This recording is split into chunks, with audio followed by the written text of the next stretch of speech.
Good day, fellow cinema nerds and movie geeks of the internet. You're watching Deano Reviews. Me, Deano. You know my name's Luke, but you can call me Deano. And I'm just gonna, I review stuff. I'm not a professional. I just like to babble. I like to gush and moan about things because I'm British and, you know, I guess it's human nature, I suppose. And through this little laptop and through this crappy quality, I can actually have someone directly tell me to my face who cares, because I could go on as long as I want about this, and yes, someone could comment who cares. Well, you can, basically, that's what I'm trying to say.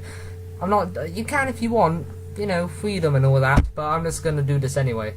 I just like to talk about films. I haven't seen many classics, but why am I doing this? Today I'm reviewing the BFG, and I'm very looking forward to talking about this, because I have quite a connection to not only the book, but also to Roald Dahl's work in general.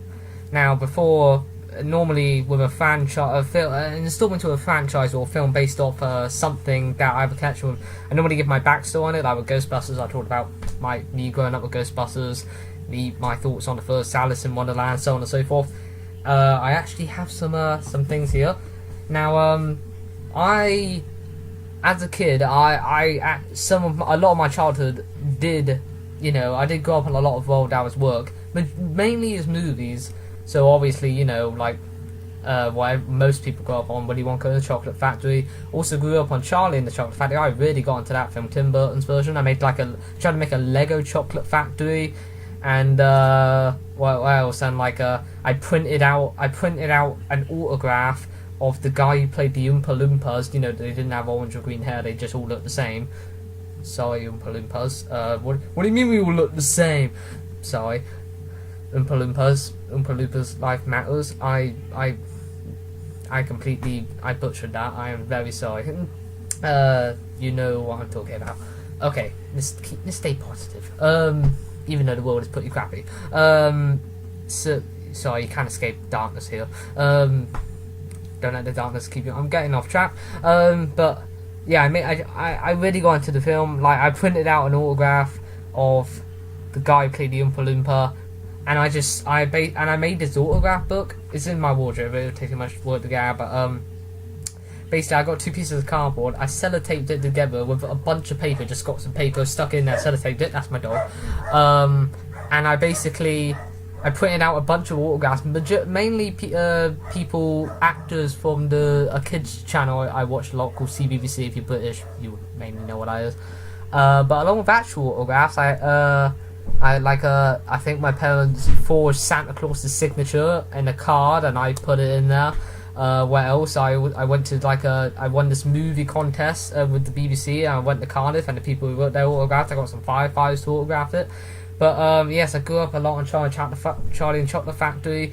I knew the lyrics on my head. What should I like more now? I haven't watched Charlie and the Chocolate Factory recently, but most likely Willy Wonka and the Chocolate Factory, because I also grew up on that a lot as well, mainly on VHS. Like the adverts that were played before the movie starts, also in my head. So sometimes I go on a nostalgia rush and go on YouTube, type in UK VHS adverts, and they show it, like for Bugs Life and Mary Poppins, because I had like a bunch of VHSs in there. VHSs for life. Our generation's gonna remember this. Hope I still have my VHS. Because I heard those are running out soon. It's really sad. Okay, carrying on. What else? I have a copy of James and the Giant Peach. I never read it fully, but I never gave it back to my library. I'm sorry. My secondary school, I haven't given it back yet. I'm so sorry. Maybe one day in about 10 years you'll actually call me up and tell me. What else of Roald Dahl's work? Because when I think of BFG, not BFG, Roald Dahl, I mainly think of Charlie and Chocolate Factory, BFG, mainly those two. BFG and Charlie and Chocolate Factory and the Twits, which I'm going to get to, are the three Roald Dahl related things I mostly grew up on. I own a copy of Matilda. I haven't watched it yet. I've seen snippets and it seems very entertaining. James and the Giant Peach, I haven't watched the movie. I read the book fully.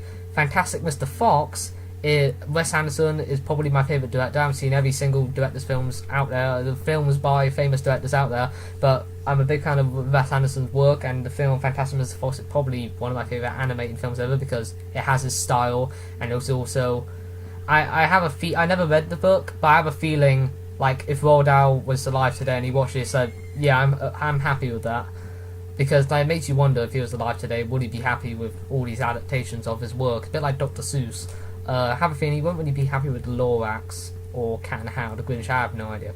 I grew up on Cat in the Hat and The Grinch, so I can't just go like, well, now I'm older, I'm going to say it sucks because, oh no, I haven't watched it in years. But okay, those three things, almost forgot Fantastic Mr. Fox. My copy's over there, I love that film. What else? I'm talking. So anywho, if I quickly type in roll down, I'm making sure there's nothing else I'm correcting. Nothing else I'm forgetting. BFG, Matilda, The Witches. I've heard of the film The Witches. Haven't got around to watching it.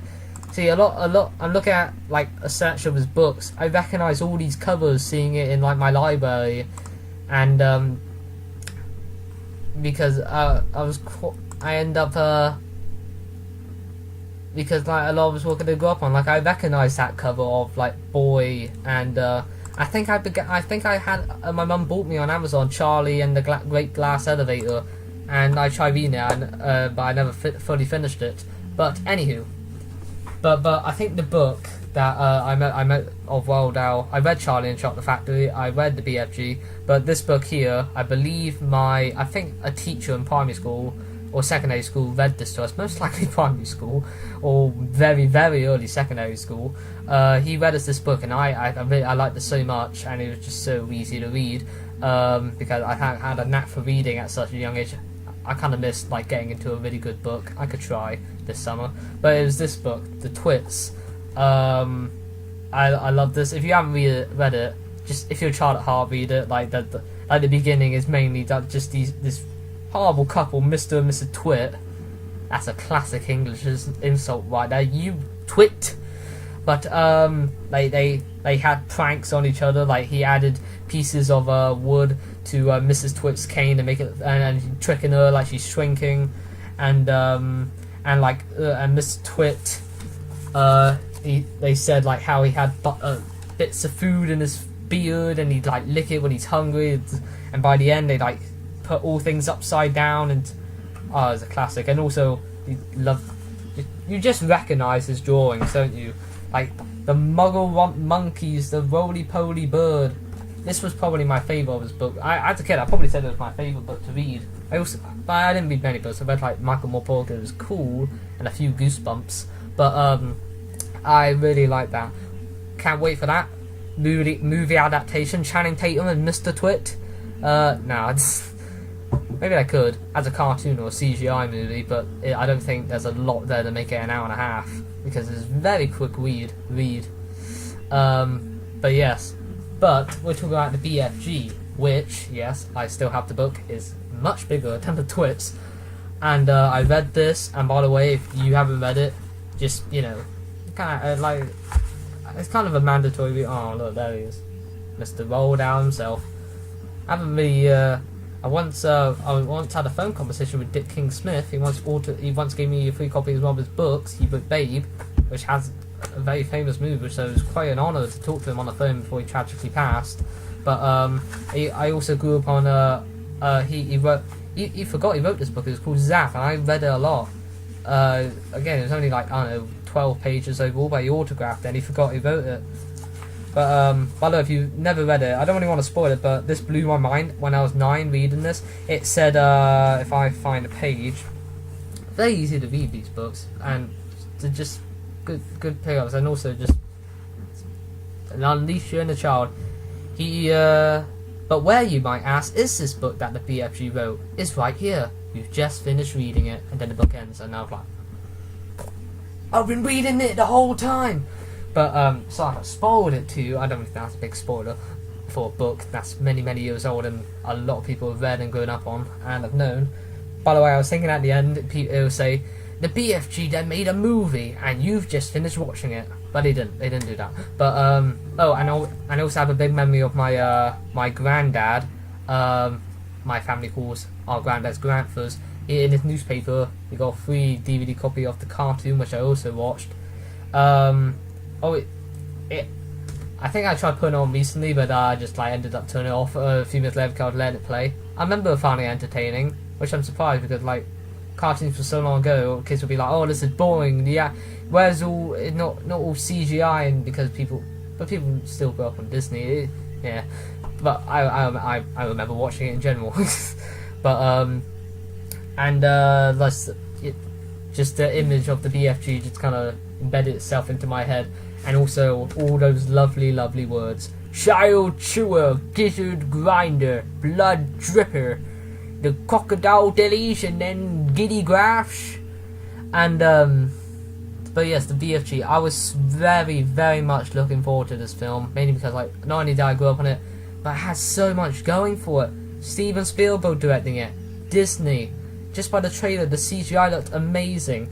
The girl just she looked like, when I read the book, Sophie, the girl, got glasses, and there's more to Sophie than that. And the BFG just looked amazing. Yes, they couldn't make him look exactly like this bloody cartoon here, but he has the big ears, he got the white hair, it's pretty perfect, and yes, that's been up there for quite a while.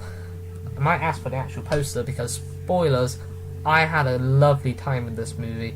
I might go as far as me saying I loved this movie.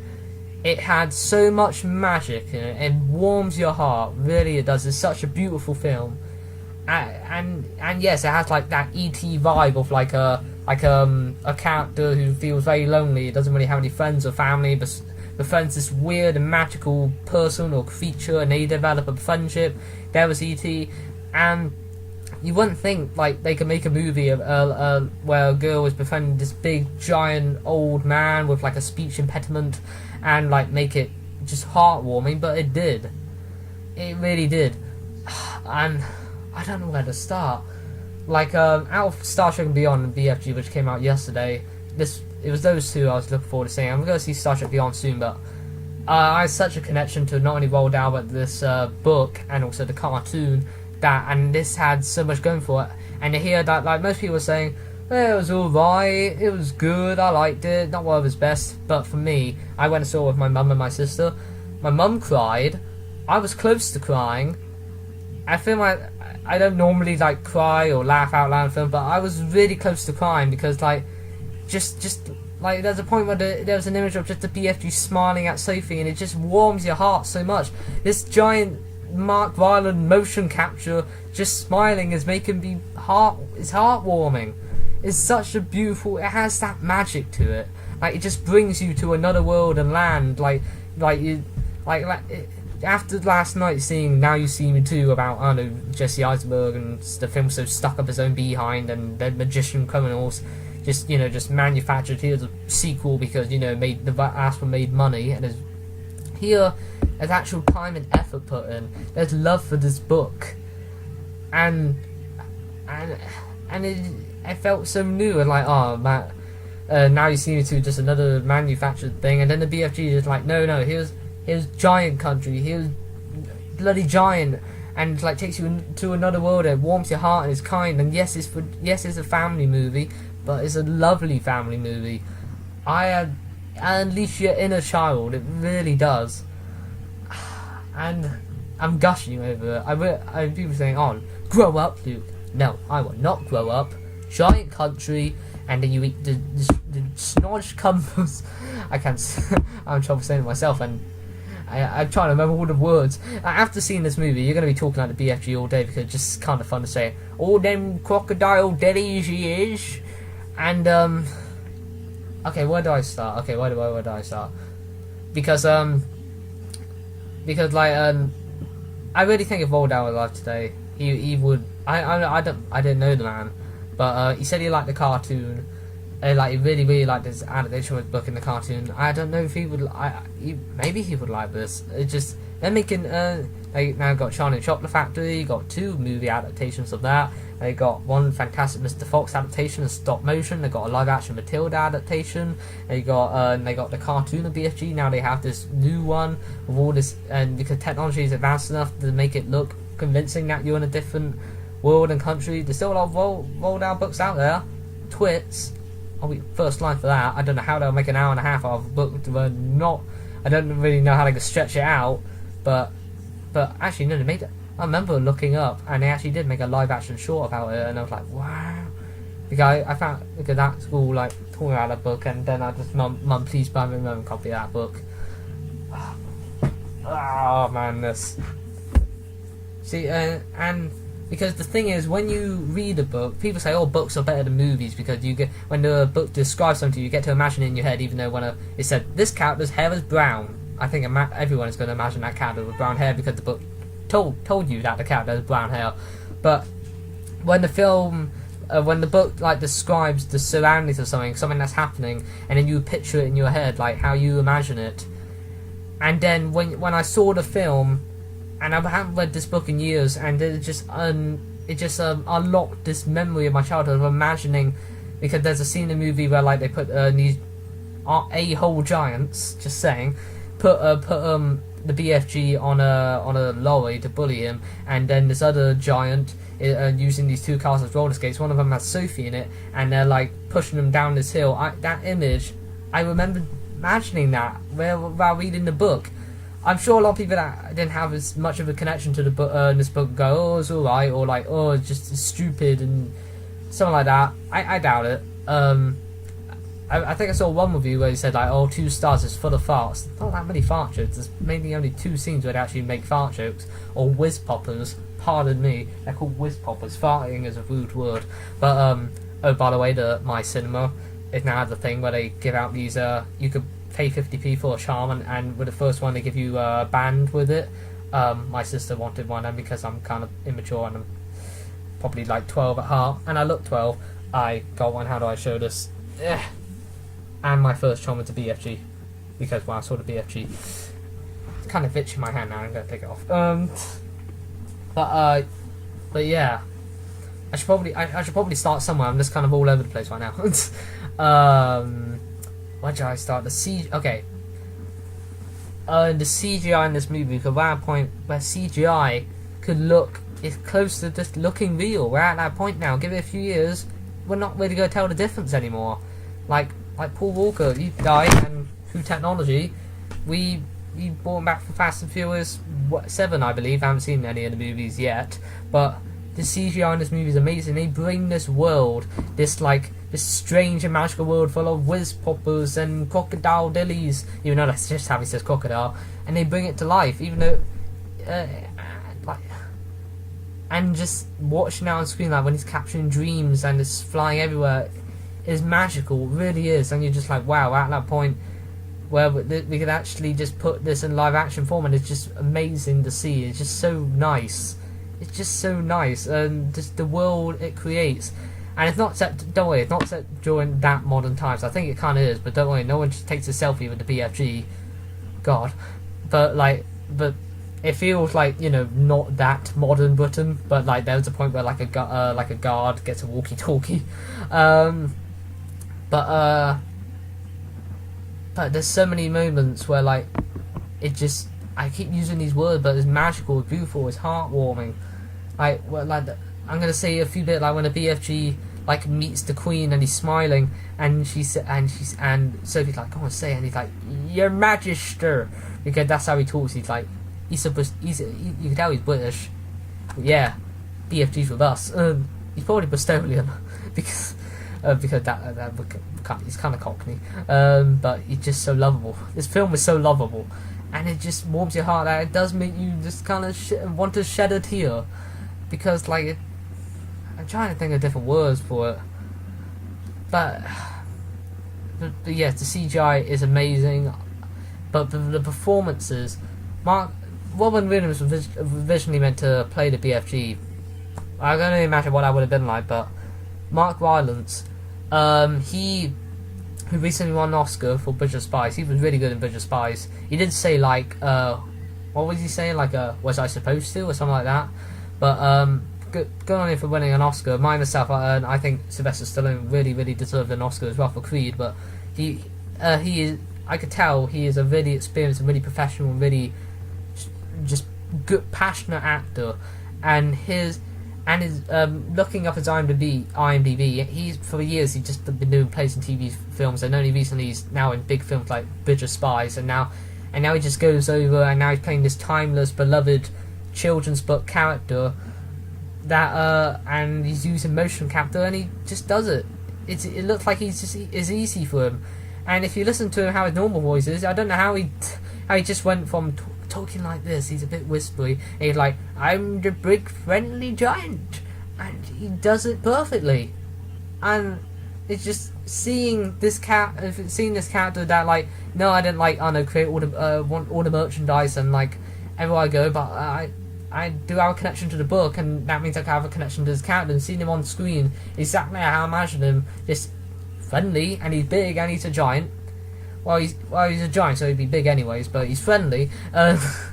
Downright, he's friendly. And yes, people are going to complain, well, the other giants, the bigger giants, they're just, there's nothing to them. Well, there is nothing to them, because the book has to be simplistic enough to just say, well, these giants are bad, this one giant here is really good, so these other giants, they're just mean. So yeah, they're not meant to be complex, it's meant to be simplistic, as in they're just a-holes. And there's a lot of moments that really gets, it's not just like children's film, just like half-assed, but there's a lot of moments, like I said, when he meets the Queen, warms your heart, is magical. And when the BFG finally stands up for himself and he said, "Get out of my home, you're not allowed here," and you said, "Damn right, man." And BFG, we got your back, man. And the girl Sophie, Ruby Barnhill. This was her first film. I'm very jealous that for her first film she gets to act with Mark Rylance and bloody Steven Spielberg. It must have been a challenge, because you have to work with all this green screen, but like she's on a set of Alice in Wonderland or something. But she did really good. She played it quite well.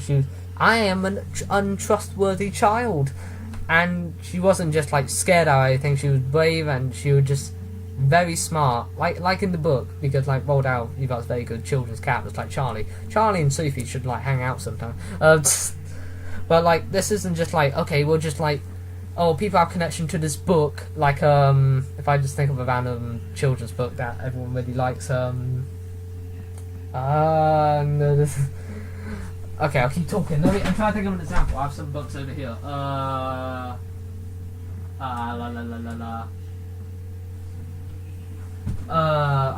Diary of a Wimpy Kid. I read those books. I think the movies are okay. I mean, as far as I remember. But like Artemis Fowl, I have that there. I haven't really read it in a very long time. But like it's not like if they like get that book and just say, oh, people have a connection with it, just make it, just kind of put it together happily, and just maybe it'll make some money. No, this film, it really has some heart. Like, has people put their heart into it. By the way, Harriet Jones, former Prime Minister from Doctor Who, and also Sean's mum from Shaun Dead, plays the Queen. Bloody perfect, just saying. And also the film, like, it doesn't take itself seriously whatsoever. How could it take itself seriously? But it knows how silly it can be, and just like, it's so quirky, and the humour is just so good. Like, he picks up toast with a pitchfork, and he uses a sword as a knife when he's in the Buckingham Palace, and the whiz poppers, the fart jokes, they're still funny as that, because no one just farts on no one like ha. No, they're like bloody lifts up a table and makes you go up in the air, kind of on the same lines of like when Charlie in the Chocolate Factory, or Willy Wonka's Chocolate Factory, they drank the stuff and they were flying and they had the boat to go down. Man, there's like a rolled out cinematic universe here. Like whiz popper makes you fart, and then like I can't remember what they drank, but then make them go up and they put to get down. I don't know what else to say really. I think I covered a lot of it. I haven't read the book in a long time, but from what I remember, it does it faithfully, it does it lovingly. The film is lovable. It has some magical, beautiful, just heartwarming moments, and the performances were just great. You loved the BFG. Like, if you never read the book, if you never read anything of Roll Down, you never heard this in your life, like, oh, Steven Spielberg, go watch it. You're gonna grow to love that guy, that BFG, the way he talks. You gotta love it. And And by the way, the Buckingham Palace bit is probably my favourite bit in the movie. I mean, the giant country stuff itself, I love it. But the Buckingham Palace bit, it's just so... I just love it because that's what I mostly remember from it, when he was sitting in Buckingham Palace. And it was so it was so funny. Some people say, oh, not a lot happens, but the like E.T., it's all about that friendship between the BFG and Sophie. And you feel it.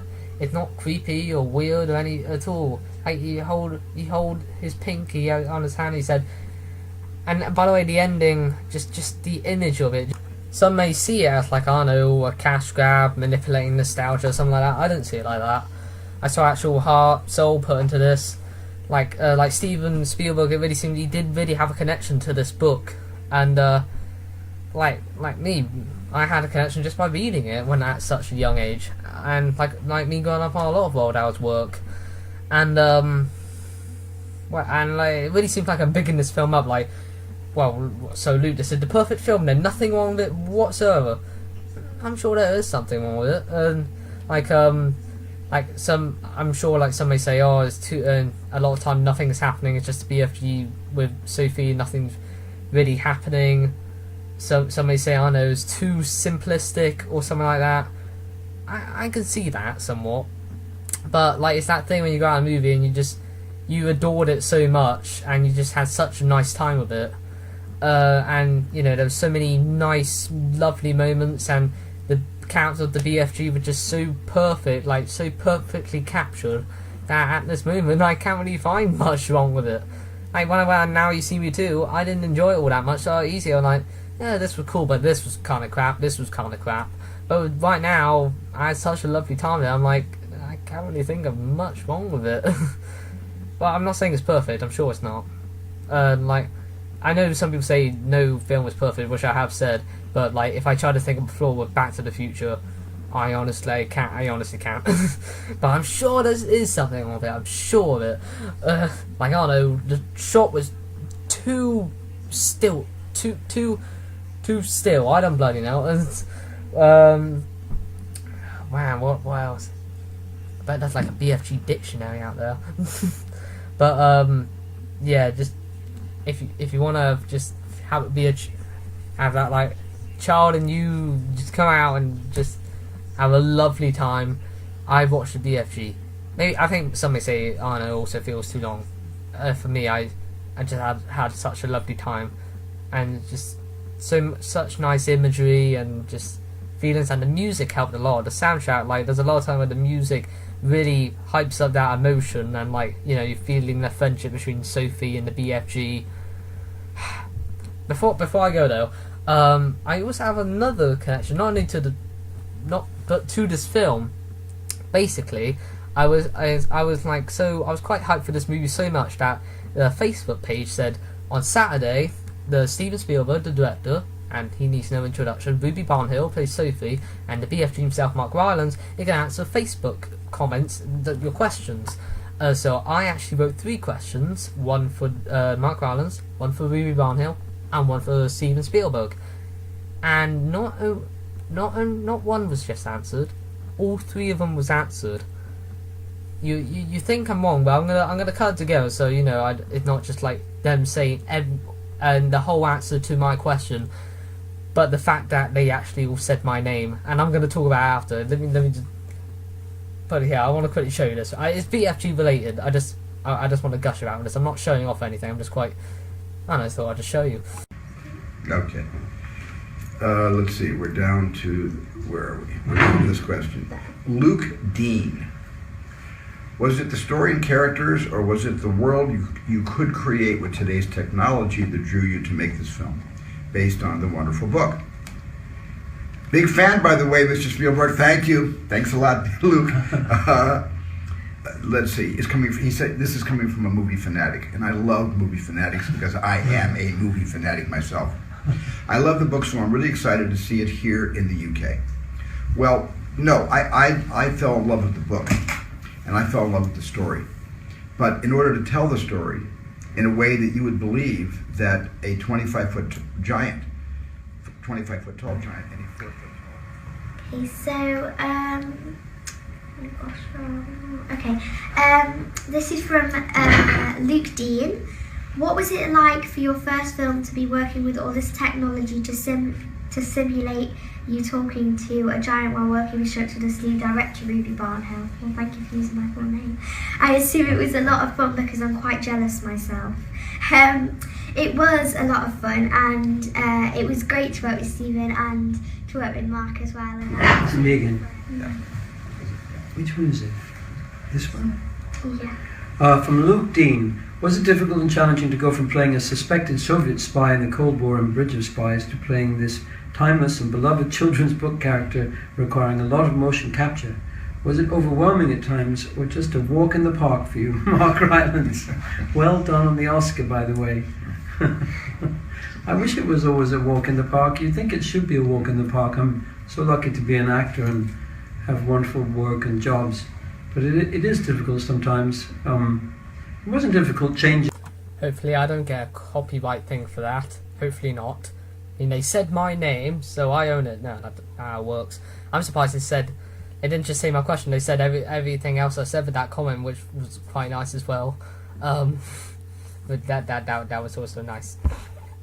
I didn't say that, I didn't include that whole answer as well, because, you know, it really seems like I'm just showing off that they said my name and answered my question, but I hope it's not, but I'm just saying it relates to BFG, and I find it cool, and I thought I'd just include it in.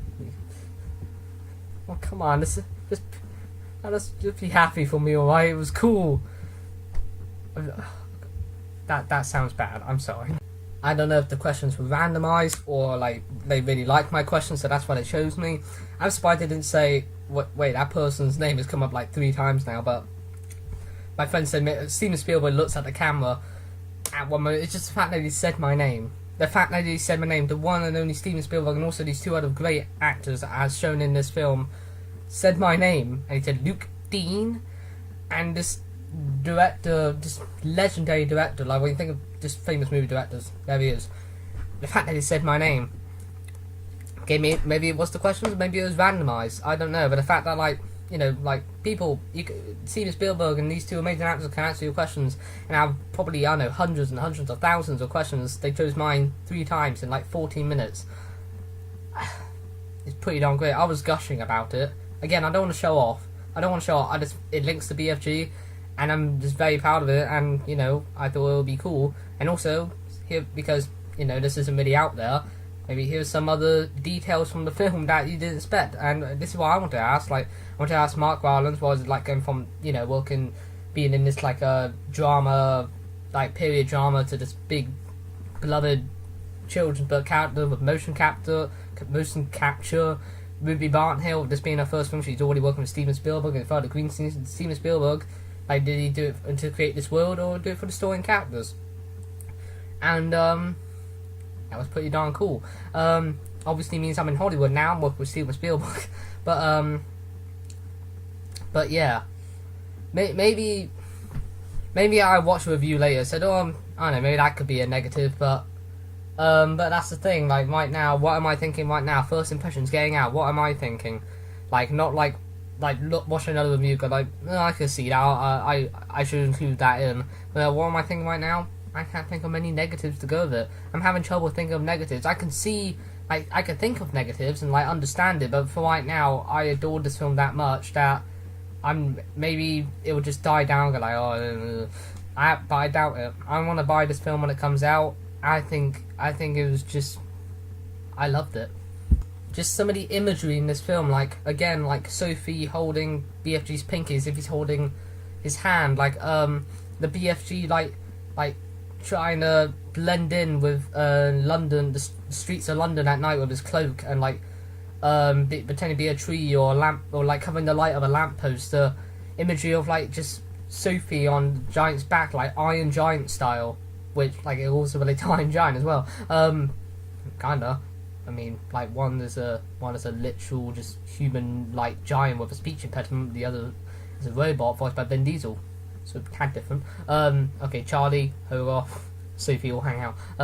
But just the imagery here, just with the lighting and the technology being used and the symbolism and just this type of like images that have now just brought to life before you. It's just so good. It's so good. I keep using the word magic. It's beautiful. I mean, I'm probably looking way too deep into it. Maybe I am, but that's what I got from it. Some may find it as too silly, too immature, and there's nothing really to it. But to me, I just find it a story based off a beloved children's book that I kind of grew up on, and I read about this girl who befriends this lovely, just friendly giant. What do you know? He's friendly. With some amazing amazing CGI, use some brilliant performances. You know, most of the time it's just these two, BFG and Sophie, and I was cool with that. Some unleash your child and like imagination. It will just run wild with the dreams, and that was so brilliant. And just like some stuff that's really heartwarming and touching, like the kid. Like there's a part where the BFG gives this dream to a kid, and through silhouettes, it's like what he's actually dreaming about. It's just so nice, and just and the way he delivered, because he delivers it so perfectly, just like flawlessly, and it's not like half-assed. It's like not like an imitation. This is BFG, and yeah, I seem like I'm looking way too deep into it, but I don't care. I had a brilliant time. I really did. So yeah. Well, it's just the images, just the type of stuff it creates on screen here. I just loved it. I loved it with the music as well. Okay, I should probably stop now. BFG 9, 8. Okay, 8 to 9. Most people are giving saying mediocre. It's pretty good, but to me, just so much I loved here, and because I'm kind of a child at heart, and also I'm not on a nostalgia rush here. I really found this to be a really, really nice film. I really liked it. Lovely, beautiful, magical, touching at times, and with some amazing performances, and these characters carried it. And no, I didn't mind the whiz popping, because that was in the book. And is it too simplistic?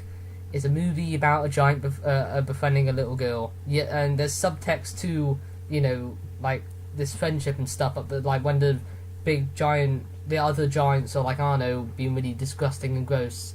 Disgusting, I think I just said. But they're meant to be that simplistic. I had fun, okay? I bloody had fun. This isn't like some forced sequel or period piece. So let me enjoy myself, because after seeing Star Trek Beyond, I think, and then Suicide Squad, I'm gonna have to deal with like some other rush sequels that are gonna be coming out. I don't have to see them. Yeah, might as well. But anywho, BFG. That BFG. I don't know how I'm finding it hard to interpret words to say. Like, I just had such a nice time, and also it's also my connection to the book and rolled out itself, and this movie just created all that on screen. I mean, like, maybe at some points, like, you can think, oh man, that's CGI, that's obviously fake, but, you know, that's most CGI these days. Like, yeah, that's fake, you know that's not really there at some points.